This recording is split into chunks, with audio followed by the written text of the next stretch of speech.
Challenge করেছেন কিভাবে আল্লাহ রক্ষা করবেন।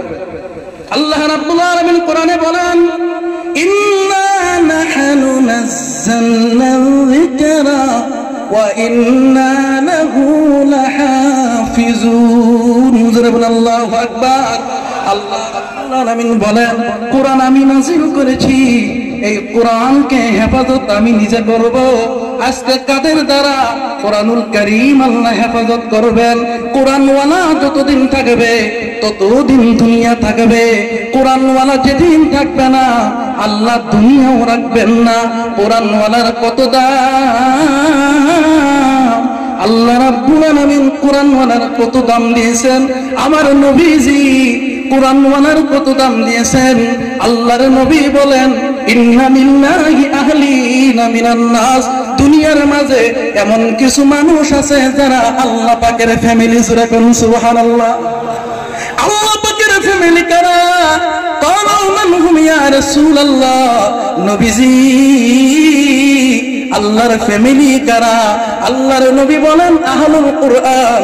কোরআন ওয়ালা যারা হুম আহলুল্লাহ, আল্লাহর ফ্যামিলি তারা। কোরআন ওয়ালা কার পরিয়াল? জোরে বলুন, কার পরিয়াল? আল্লাহর পরিয়াল। আল্লাহর নবী বলেন, ফজলুল আলিমি আলাল আবিদি কাফজলি আলা মা আদনাকুম। একজন আলিমের ফজিলত একজন আবিদের উপর যেমন আমি নবীর ফজিলত তোমাদের উপর তেমন। জোরে কন্যা সুবহানাল্লাহ। যতদিন উলামা থাকবে, কারণ কিয়ামতের আগে আগে আল্লাহ ইলম উঠায় নেবেন। ইলম যেদিন থাকবে না আল্লাহ দুনিয়া রাখবেন না। তাহলে আমরা দুনিয়াতে থাকতে চাই কিনা? জোরে বলেন, চাই। জোরে কোন দুনিয়াতে থাকতে চাই কিনা? দুনিয়াতে যদি থাকতে চাই ইলম লাগবে। ইলম যখন থাকবে না, কারণ ইলম ছাড়া আল্লাহকে পাওয়া যায় না।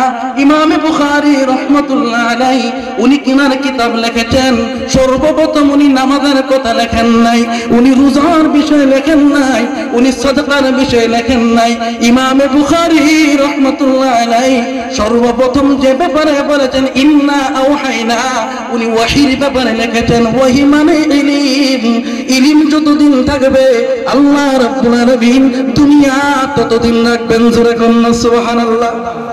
এই কোরআন হেফাজত করার জন্য সাইয়্যিদুশ শুহাদা আমির হামজা রাদিয়াল্লাহু তাআলা আনহু জীবন দিয়েছেন কিনা? জোরে কোন।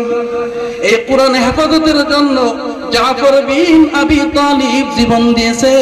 কারণ আমরা যদি জান্নাতে যেতে চাই নবীর সুপারিশ লাগবে কিনা? জোরে কোন, লাগবে কিনা? ভাই গো, নবীর সুপারিশ লাগবে।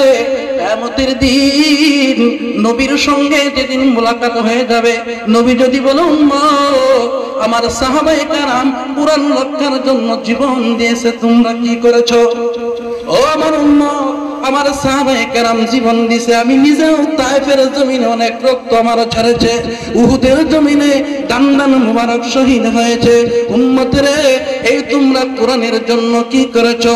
আমার জান্নাতি সাথী হযরত ওসমান পর্যন্ত কোরআনের জন্য জীবন দিয়েছেন, ঠিক কিনা? জোরে কোন। এই কোরআনের জন্য সাহাবায়ে কেরাম জীবন দিয়েছে। উম্মতেরে, তোমরা কি করেছো? ওই দিন যদি বলতে পারি নবীজি কিচ্ছু করতে পারি নাই, তবে মদিনাতুল উলুম নামের একটা মাদ্রাসা বানাইছিলাম। জোরে কোন সুবহানাল্লাহ। ও নবী গো, আমার মাথার ঘাম পায়ে ফেলা টাকা দিয়া ছাত্রদের একটা খানার ব্যবস্থা করে দিয়েছিলাম। আমার মাথার ঘাম পায়ে ফেলা টাকা দিয়া মাদ্রাসা একটা ঘরের ব্যবস্থা করে দিয়েছিলাম। উলামাদের মুখে শুনছি মাদ্রাসা আপনি নবীর ঘর। আমার নবী যদি খুশি হয়, আমার নবী যদি রাজি হয়, আর নবী যদি একবার হাউজে কাউসারের পানি পান করা, জান্নাত ওয়াজিব হয়ে গেল। এই জন্য ভাইয়ের আমার, এই মাদ্রাসা আপনারা চান কিনা? জোরে কোন। কারা কারা চান হাত তুলে দেখান। এই মাদ্রাসা এতদিন আসছিল, আছে, থাকবে। আজকে বড় হুজুর মাদ্রাসার জন্য জীবন দিয়েছে, ঠিক কিনা? জোরে কোন। আপনাদের অবদান আছে। এই মাদ্রাসা আজকে দারুল হাদিসের মতো হয়ে গেছে। এইটা শুধু উলামাদের কাম নয়, উলামারা মেহনত করেছে, আপনারা সহায় করেছে, আজকে দারুল হাদিসের মতো মাদ্রাসা হয়ে গেছে।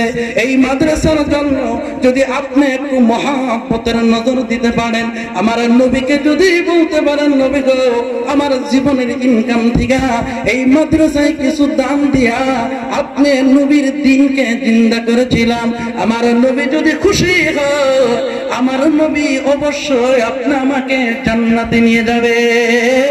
সেই নবীর সঙ্গে জান্নাতে যাওয়ার নিয়তে এই মাদ্রাসার জন্য কারা আসো নবীর আশিক, নবীর পাগল কারা গো দেখতে চাই। এই মাদ্রাসার জন্য 1000, 2000, 500 করে টাকা, বেশি দেরি নয়, আমার রাসূলের ইশকে ভালোবাসায় নবীর হাউজে কাউসারের পানি পান করার নিয়তে কারা আছেন তৈয়ার? বলে আমি নবীর মহব্বতে এক ওয়াক্ত খানাই মাদ্রাসায় দেওয়ার জন্য আমি 10,000 টাকা দান করব। আছেন নি কেউ রাজি? কে রাজি আছেন?